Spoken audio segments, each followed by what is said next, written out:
ओम नमः शिवाय। आप सभी का आपके चैनल में स्वागत है और आपका बहुत आभार है दोस्तों। चैनल को सब्सक्राइब नहीं किया है, चैनल से नहीं जुड़े हैं तो प्लीज़ आप चैनल को सब्सक्राइब करके जुड़ जाए। सकारात्मक जानकारी मिलती है यहाँ से।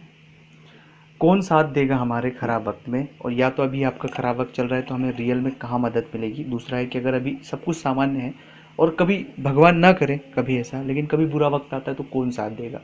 ये क्या पूरा सिनेरियो है, पूरी क्या क्या चीज़ें हैं, इनको अपने जीवन में हमेशा याद रखना तो बहुत बहुत ज़्यादा महत्वपूर्ण होगा।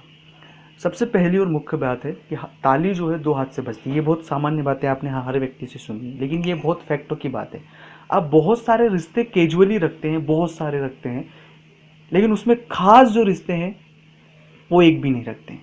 तो अपने जीवन में कम रिश्ते बनाएं, लेकिन बहुत खास बनाएं जो हमारे लिए आधी रात को खड़े रहें। चाहे 4 दोस्त बनाएं, चाहे 5 दोस्त बनाएं, लेकिन वो ऐसे दोस्त बनाएं जो हमारे कहीं भी हो, खराब वक्त में, किसी भी हाल में हमारी मदद करे। वो चाहे हम सही हों गलत, वो एक अलग बात है, लेकिन मदद करें, क्योंकि वही लोग तो हमें समझते हैं। तो पहली और मुख्य बात है कि अच्छे लोगों से दोस्ती करें और उन लोगों कम लोगों से दोस्ती करें, लेकिन अच्छे लोगों से दोस्ती करें। क्योंकि दो हाथ से ताली बजने की बात यह कि हम उनसे ये अपेक्षा रख रहे हैं, लेकिन हम भी उनके लिए यह चीज़ करें। इसलिए मैं कह रहा था कि दो हाथ से ताली बजे। दूसरी बात जो सबसे ज़्यादा महत्वपूर्ण है, वो लोग जिन्होंने आपको छोटे छोटे झूठ बोले हैं, छोटे छोटे धोखे दिए हैं, शुरुआती दौर में ही आप उनके साथ जिए हैं, आपने कुछ वक्त बिताया है, ऐसे लोगों पर बिल्कुल विश्वास न करें और कोई जिम्मेदारी वाला काम उनको न सौंपे अपने जीवन से रिलेटेड, या कोई भी महत्वपूर्ण जिम्मेदारी वाला काम वो ना सौंपे। क्योंकि वो लोग जब छोटा धोखा या छोटा झूठ बोल सकते हैं, हमें इस तरह की चीज़ों में डाल सकते हैं, तो ये तो स्वाभाविक सी बात है कि हम एक रिस्क ले रहे हैं और जिसमें हारने की या जिसमें नुकसान की संभावना ज़्यादा है। मैं रिस्क को कभी भी गलत नहीं, रिस्क लीजिए, रिस्क लेंगे तभी तो आगे बढ़ेंगे। लेकिन जहाँ पर चांसेस ज़्यादा है कि ये रिस्क हमारे लिए बहुत ज़्यादा घाटा देगा, जो दिख रहा है वो रिस्क नहीं होता है, उसे रिस्क की श्रेणी में नहीं रखा जाता है।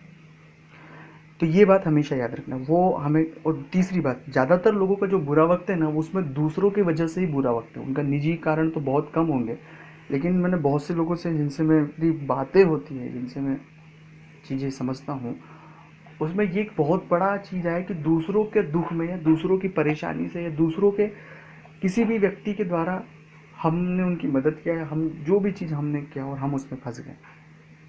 इसलिए हमेशा सतर्क रहें, लोगों की मदद करें, लेकिन सबसे पहले अपनी मदद करें कि हम हमारी क्या स्थिति, हम कहाँ हैं, कौन है, हम पे कौन कौन सी जिम्मेदारियां हैं, उन सभी को आप ध्यान में रखें। उसमें सही गलत कुछ नहीं, खुद की मदद करने में कोई सही गलत चीज़ें नहीं होती। खुद की मदद करने में बहुत बड़ी बात है अपने आप। तो इस विषय को जरूर ध्यान रखें। ये पूरा इस तरह का एक चीज़ है कि जिसमें आदमी उलझता और उलझता जाता है। ओम नमः शिवाय।